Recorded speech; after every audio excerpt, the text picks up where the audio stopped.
Today we're going to talk about interspecific competition. And you will remember that last time I was talking about intraspecific competition. And we were looking a bit at the impact of density on population growth.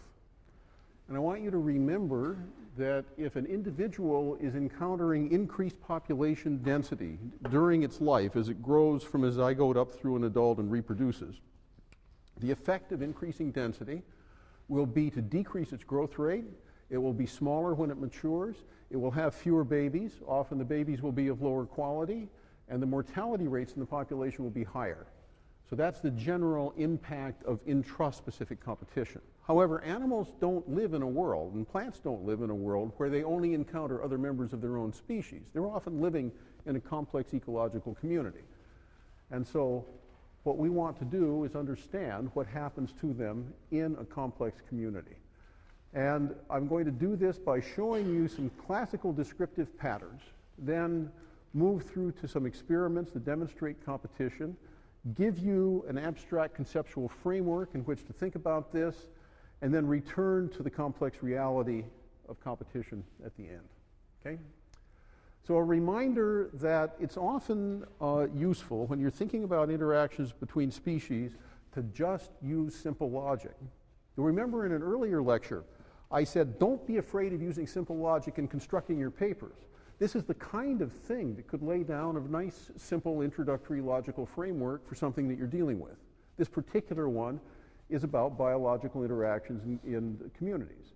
So if species 1 effect on species 2 is in this column, and species 2 effect on species 1 is in this column, and species 1 has a negative effect on species 2, and species 2 has a negative effect on species 1, then we've got competition. If species 1 has a positive effect on species 2, and species 2 has a negative effect on species 1, then species 1 is food, and species 2 is eating it, and you've got predation, parasitism, or grazing. If species 1 has a negative effect on species 2, and species 2 has no effect on species 1, we call that amensalism. And you can contrast that with commensalism, where the relationship is +0. So here, for example, species 1 might be benefiting. Its effect on species 2 is positive, so species 2 is benefiting from its presence, but there's no effect the other way around. So basically what's going on here is species 2 might be living in species 1 but not impacting it otherwise. It might be very small, or it might not, it might just fit in a very comfortable way. So this kind of plus-minus framework is a useful overall way to see what we're concentrating on today, which is competition. And here are some of the natural history patterns that suggested to ecologists that interspecific competition is important in nature. This is one of Jared Diamond's observations from New Guinea. And this is a thrush. There are a couple of species of thrush there. There are two species in the same genus. Usually when two species are in the same genus, they're ecologically pretty similar. They tend to eat pretty similar things. And the interesting thing about this pattern is that you're going up a mountainside, and this species is getting more and more and more abundant, and then suddenly it disappears. And if you're coming down from the top of the mountain, this species is getting more and more abundant, and then suddenly it disappears. Right here at about 5,500 feet elevation, just about 1 mile high. So it looks like the two species are butting into each other, and they're excluding each other right at the point where they're each doing really great. So that's a suggestive pattern. It doesn't demonstrate that the reason for the border here is interspecific competition. Anybody have an idea what else might do that? They each carry a disease that knocks out the other one. Okay, that'll do it. It could be that this one actually can resist a predator that eats its eggs or something like that, and this one can't resist that predator, and vice versa. So it could be apparent competition. Okay, without an experiment, you don't actually know what is making that sharp line. But it's suggestive. It looks like it could be competition. Then Robert MacArthur did a lot of work on warblers for his PhD thesis. And the thing that you want to concentrate on in this picture is the different parts of a spruce tree that the different warblers use. So the Cape May, if this is a diagram of half a spruce tree cut in half, using the middle and lower inner part. The Blackburnian warbler is using the outer middle third about. The bay-breasted warbler is using about the upper outer third. The black-throated green warbler is using some of the inner part here, and the myrtle warbler is down inside the tree about here and then down close to the ground. So it looks like the warblers of North America have taken the spruce tree and they've divided it up so that they don't run into each other too much, and they're each using a different part. That's an interesting observation, because if you think about it, what it means is that they're guaranteeing that they're going to run into more intra-specific competition. They're avoiding inter, but they're running into more intra-specific competition. So that if you say, hey, this has been caused by competition, you're making an implicit assumption about how strong those relationships are. This one is saying interspecific has probably been more important than intra-specific competition. Okay? So again, a very suggestive pattern, but not confirmed by experiment. Now, those sorts of patterns led Evelyn Hutchinson to suggest this kind of view of why we find so many species on the planet. He says basically, over a long period of time, evolution will fill the world up with species, and they will get better and better at exploiting the resources they encounter. And competition will limit the number of species you can pack onto the planet. At about the time that Hutchinson was thinking about this, various people, including Garrett Hardin, were enunciating what's called the competitive exclusion principle, that two species with very similar resource needs and physiology can't coexist in the same place at equilibrium.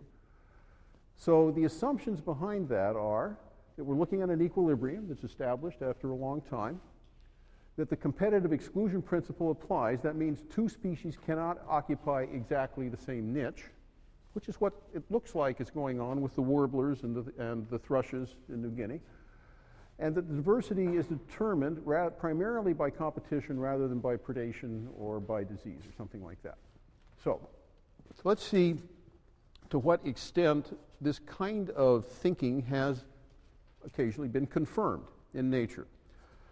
And one of the first field experiments showing that competition was really quite important between two species was done by Joe Connell.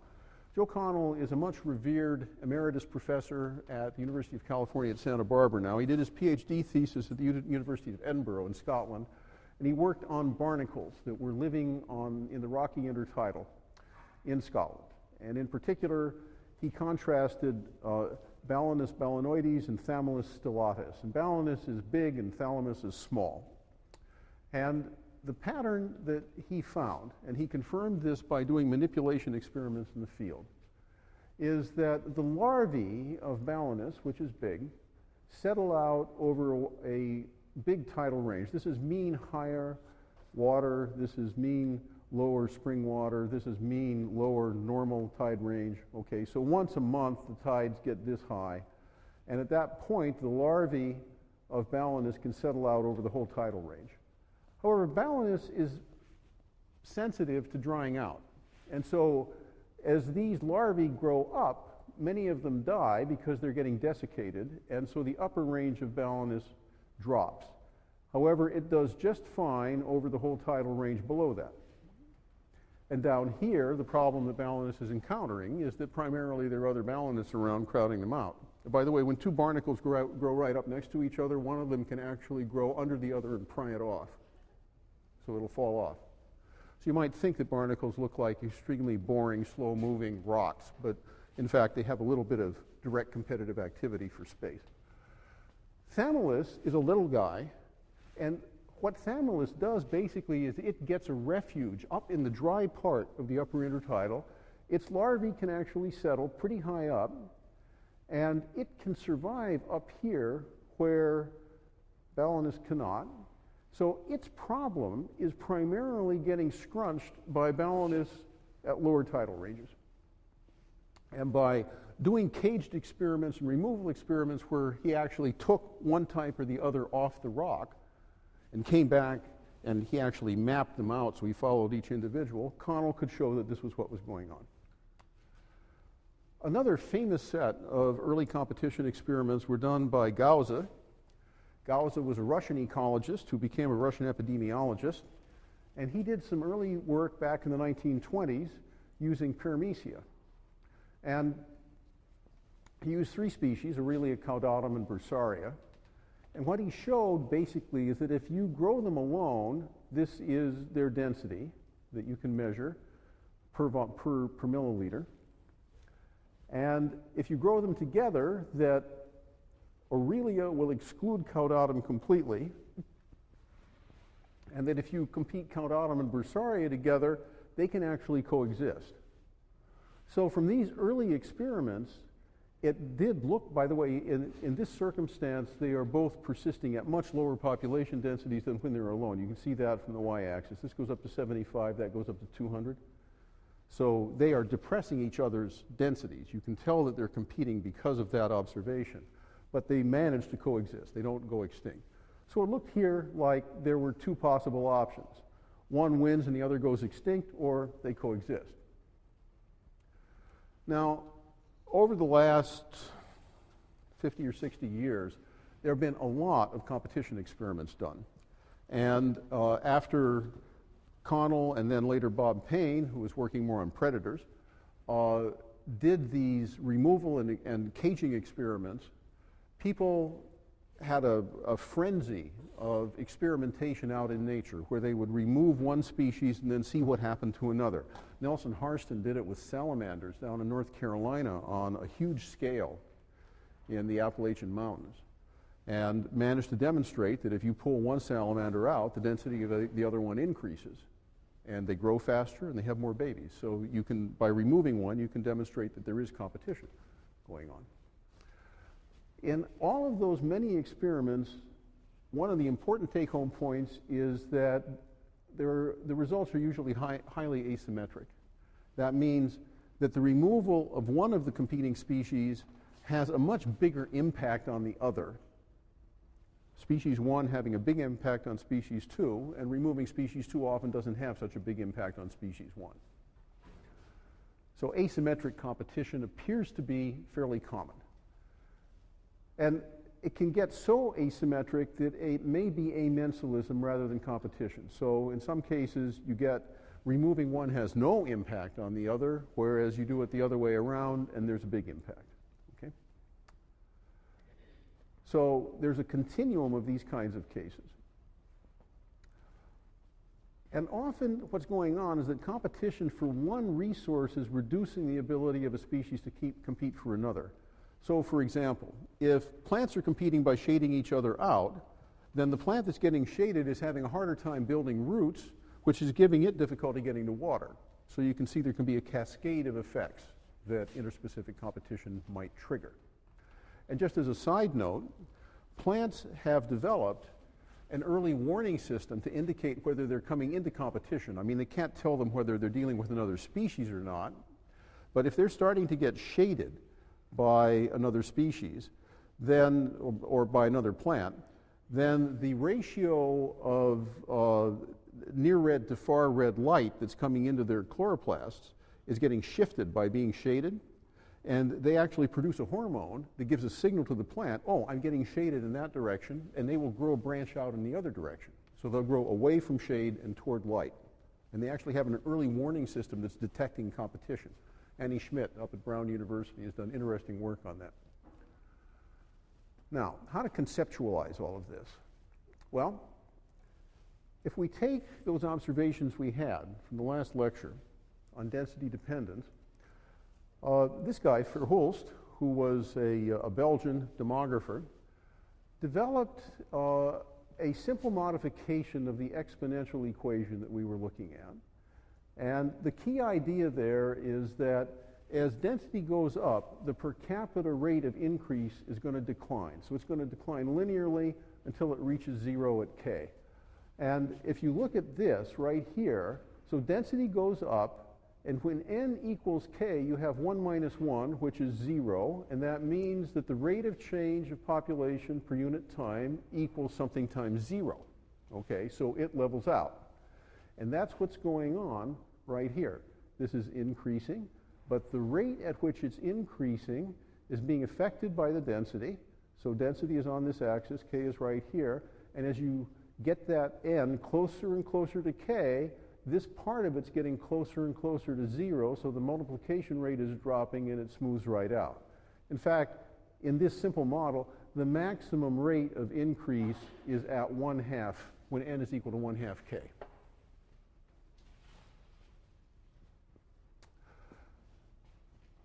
These are the two guys that extended that into multi-species competition. Alfred Lotka and Vito Volterra. And Lotka was a demographer at Johns Hopkins and worked between about 1915 and about 1935 mostly. And Vito Volterra was a really eminent Italian mathematician who had a son-in-law who was engaged in fisheries management in the Mediterranean. And the son-in-law would occasionally have dinner with the father-in-law and would bring to the father-in-law certain conceptual problems dealing with the fisheries. Like, well, let's suppose that we have two fish species that are competing with each other, but we can conceive of the fishing fleet being a predator acting on them. How should we predict the dynamics? And Volterra, who really was a pretty profound mathematician, found these problems amusing, and he tended to write down the answers on napkins at dinner and hand them to his son. So they were more or less throwaway lines for him. Now, the way that these two guys who came up with the same way of conceptualizing these problems, the way they conceptualized it was this. This is the essence of it right here. They both decided that what they would try to do is basically use the single species framework and just convert the density of the other species into an equivalent number of this species. Okay? And that's what these alpha competition coefficients are going to do. And so they wrote down differential equations that have a term up here that includes the interspecific effects. And if you look at the logistic equation, which had that nice smooth approach to a saturation point, you'll notice that there's a chunk of these equations that looks just like the chunk of the logistic equation, except they've stuck in this little term here. So what they're basically saying here is this. I'll read it out to you in English. The rate of change of species 1 is equal to the intrinsic rate of increase of species 1 times the number of species 1 which are present times a factor that you're using to account for density.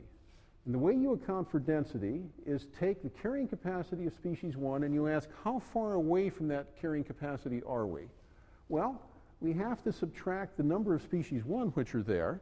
Okay, so we might be a long way away from carrying capacity because we have some of species 1, and we convert species 2 into a number that's equivalent to a number of species 1. And we do the same thing over here. So this is very similar to k minus n over k. And you'll see that basically when this number here, n1 plus alpha 1, 2, n2 equals k1, we have k1 minus k1, which is 0 over k1. So as this gets larger and larger, the rate of increases are going to smoothly go to 0. So they did what is probably the simplest way to make that one species situation into a two species situation, and they did it by assuming that you could just convert one species into the other in terms of its impact on interspecific competition. Now, let me go back there for a minute.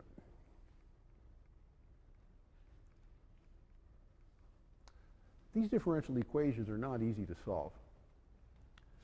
And in fact, it's a system of differential equations. They're linked to each other. But there are some simple tricks that you can use to get some insight into the dynamic behavior of a system like this, whether you have a numerical solution or not.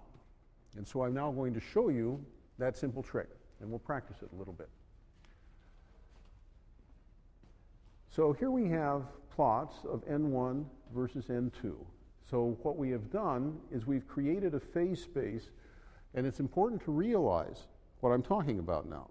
I am not talking about an axis in which we are plotting the population density of a species against time. I'm talking about axes where we have the population density of one species plotted against the population density of the other species. And time has disappeared for the moment from our consideration when we look at it. So this is the zero growth isocline. And basically what this line here is expressing at what points is species 1 increasing.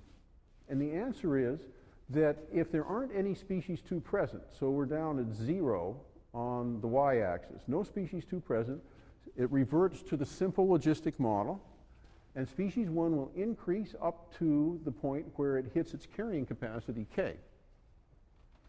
If it goes over that carrying capacity, it will decrease until it hits the carrying capacity. That's the assumption of the model. The species 2 isocline intersects the y-axis, not the x-axis, but the y-axis at the carrying capacity of species 2. And if there are no species 1 present, then we're just down to this one axis, and species 2 will increase until it hits its carrying capacity, and species 2 will decrease if it's over that carrying capacity. What the isocline does was it gives you the effects of converting the other species into equivalent competition units for this species. So if you're looking here at the species 1 situation and you start adding in some species 2, then it will hit its zero growth point, its carrying capacity, at a lower and lower density of species 1 because there's some species 2 there that are competing with it. And this line tells you exactly where that will happen. Everywhere along this line, species 1 has a 0 growth rate. Similarly for species 2. What this line is doing is telling you what the impact of competition coming in from species 1 is on species 2. And as you add in species 1 by increasing the numbers out here, it is reducing the density at which species 2 reaches its carrying capacity and its 0 growth rate, which is why this line is pointing down here, this line is pointing up here.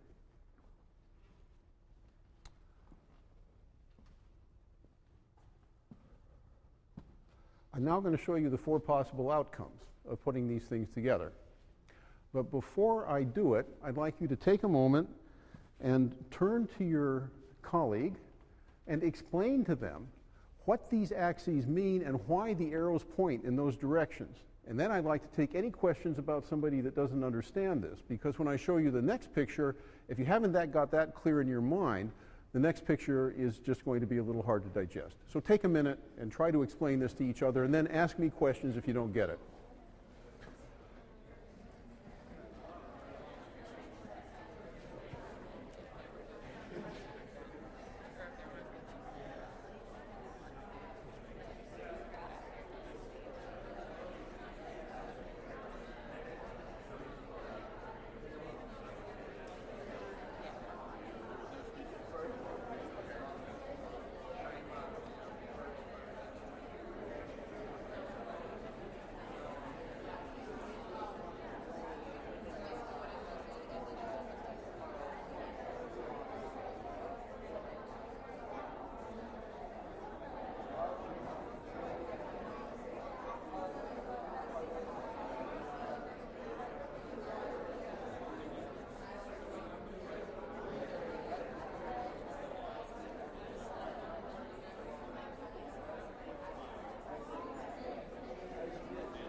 Okay.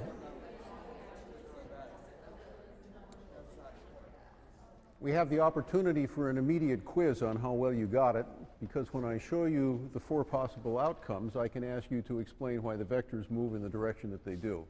These are the 4 possible outcomes of competition between 2 species. The first one is that species 1 wins. And that species 1 here is always indicated in red. And you can always tell which isocline belongs to which species by looking at where the isocline is intersecting and how it's labeled, okay? So we know that this isocline belongs to species 1 because the K1 is on the N1 axis. And what you see here is that species 1 is able to grow to higher densities across the entire range of densities of both species than is species 2. And this intermediate area between the 2 lines, species 2 is above its carrying capacity and it's dying out. So basically, this is a case where species 1 excludes species 2 completely. It wins. It was that first case we saw in Gauss's paramecia experiments. The other case is where species 2 wins. The black isocline belongs to species 2. We can tell that by remembering to look for which axis has the K2 on it, okay? K2 is corresponding to N2 here, and it is above the isocline for species 1 over the entire range of possible combinations of mixtures of both species. And what basically that means is that species 2 can grow at densities where species 1 is declining, and it excludes species 1. The more complex and therefore more interesting cases are down here. This case is an unstable equilibrium. Above the isoclines, both species are declining. Below the isoclines, both species are increasing. If they happen to be at this point, it's an unstable point, because if they just get a little bit off of it, the system wanders off in this direction and ends up going to be only species 2. And if it wanders a little way off down here, it goes off in this direction and ends up being species 1. And over here, you have the interesting case that you have coexistence, and that's where intraspecific competition is stronger than interspecific competition. And above the isoclines, they both decrease. Below the isoclines, they both increase, and that means that the critical thing to focus on is what's going on in these intermediate triangles here. And if you look at where the carrying capacities are for the individual species, you can see that the carrying capacity for 1, in this case, is below the intersection for 2 over here. And that means that above this point, 1 is decreasing and 2 is increasing, and that means that if you plot the change in both of them, you get a vector that points up and to the left. Similarly here, the vectors are pointing down to the right because 2 is decreasing, but 1 is increasing. 1 is increasing in this direction, and 2 is decreasing in this direction, and that yields a vector that points like this, which leads you to a stable equilibrium point. And if you look at the relationship of where the intercepts are on the axes, basically you see that this is a situation in which species 1 is being limited by its own density below the point at which it is being limited by the density of species 2, and species 2 is being limited by its own density below the point at which it would be limited by the density of species 1. And that tells us that this is a situation in which intraspecific competition is stronger than interspecific competition. Okay? Now,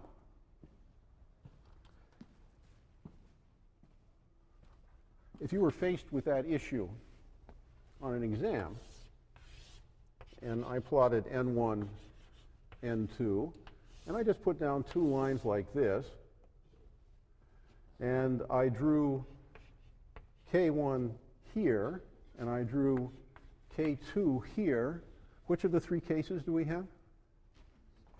Oop. Which one? We have this one. That's right. And the thing that you immediately want to focus on is what is the relationship of the intercept for itself to the intercept for the other species. And if the intercept for itself is above that of the other species, you have unstable, and if it's below that of the other species, you have stable.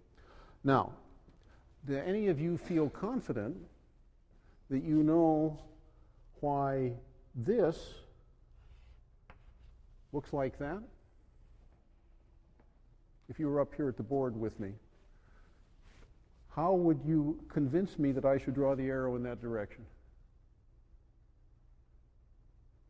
Yeah. If you break it down into vectors, then you know that K2 has to be going down. Okay, so you could just make a sketch and say, oh, I know that K2 is going like that. And then K1 is going to the right. Right, because at this point it's still below its carrying capacity. So you would go like that, and that's how you would get that vector. Very good. Okay. So the take-home points from this, and by the way, I don't think the important thing about the Lotka-Volterra equations is that they're an accurate description of reality. Reality is a lot messier than those equations. What they are is a good analytical tool that helps you to realize that, hey, we're probably dealing with 4 cases, and there are some nice qualitative ways to simplify the analysis of complex systems of differential equations so that you don't have to do all the numerical calculations. If you put those equations into something like Mathematica on the computer, you can draw out the vector fields over the entire phase space, and you'll get arrows pointing in all possible directions, and they'll be pretty and they'll look nice. But the essential thing is not that pretty picture, but the general qualitative result, and to know where things are generally going in each parts of the phase space. Okay? So on the one hand, it's a method of simplifying a complex reality, and on the other hand, it's a neat analytical tool, and that's why I present it to you. It's not necessarily the way nature actually works. That's another issue. That's why we do experiments. Okay, so you don't really have to be able to solve numerically a differential equation to understand its outcomes. There are 4 outcomes in this case. 1 wins, 2 wins, or there's an unstable or a stable equilibrium. And even the very simplest analysis of competition shows that coexistence is possible when intraspecific competition is stronger than interspecific competition. I'll give you an example of a system where that works. Go to Panama. Look around on the floor of the rainforest in Panama. Often you'll find yourself under a fig tree. Fig trees are very important in rainforests. Each time a fig tree drops to the ground, it is colonized by a fruit fly species. If a fruit fly arrives first at the fig, it will start to display, and then mating will go on. It will attract other members of its own species to that fig. However, different individual figs, just by random chance, will attract different fruit fly species. You know, you're just bumbling along through the forest, buzz, buzz, buzz, buzz, and you hit a fig. And then you say, hey, I found some places for our babies to grow up, come over here and mate with me. And so that's what happens. And because the resources are discrete and they're scattered across the floor of the Panamanian rainforest, what you have is a concentration of intraspecific competition within each fig. The mating behavior attracts more of your own species to the place where your larvae are going to grow up, and the larvae are competing with each other. Okay? So this process generates a situation in which you get stable coexistence. And there are about 17 species of fruit flies that can live on the same fig tree, the same fruit from the same fig tree in Panama. And it's very probably because the process I've just described is guaranteeing that intraspecific competition will be stronger than interspecific competition. So you can see that the analysis of the Lotka-Volterra model is giving us kind of a key criterion to look for that in fact is reflected in a very complex natural situation. And it might not have occurred to us if we hadn't been through the simplicity of the Lotka-Volterra analysis. So now I'd like to go back to the field. And this is a habitat that I like a lot. This is the alpine habitat. This is probably the first week of July. You're looking at a flowering meadow. It's a complicated environment. You've got grasses, you've got flowering plants. There are orchids coming up in here. You know, in 10 square meters, you might have 50 or 100 species. Below the surface, there are mycorrhizae down in the soil. There are earthworms that are splitting up the subsurface habitat into 3 or 4 different niches. All kinds of stuff is going on here. It's complicated. There's a very interesting result from plant competition experiments that have been done by taking individual seeds off of individual plants in a meadow like that. If you go in and you determine which are the next door neighbors of a particular plant in that meadow. So you take one individual plant and you ask, is it next to species 1, species 2, species 3? Normally it's not going to have more than 3 or 4 neighbors. And you take its seeds back and you test it against a random selection of species in the greenhouse. So you take its seeds and you ask, are these seeds doing the best against the neighbors I found out there in nature, or just a random selection that I took out of the same meadow? Okay? And what you find is that they do better in competition with the neighbors than with the average of the larger collection of all species in the meadow. You ask yourself, well, how could that happen? That is something that's really a rather remarkable pattern, because it's almost as though they had been selected to do better against those neighbors. But what process could do that? Well, the answer is that there's a seed bank, and that there are seeds of many individuals from many different species that are in the soil all over that meadow, and in the spring when they sprout out, there's selection. And that selection is mediated by competition, and it's acting on seedlings and juvenile stages. And both intra and interspecific competition are interacting to determine who survives to be adults. And the ones that we see as adults are the ones that have made it through that competition screen.